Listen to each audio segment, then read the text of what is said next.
Mohanavani Telugu podcast వింటున్న శ్రోతలందరికీ హృదయపూర్వక నమస్కారాలు.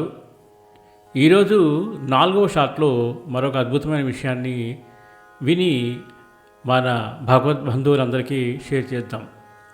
ఆధ్యాత్మిక విషయంలో లేదా సాధనలందు భేదభావములు మన అభివృద్ధికి అడ్డుపడును.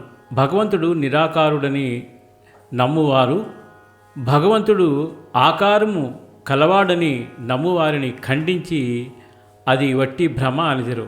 ఒక చంచల మనస్సు గలవాడికి ఆరోగ్యము ఐశ్వర్యము ఉన్నది, ఎట్టి విచారములు లేవు.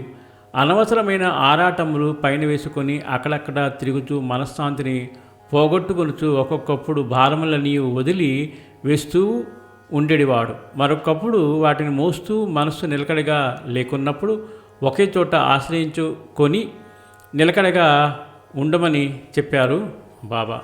చాలా అద్భుతమైన విషయం.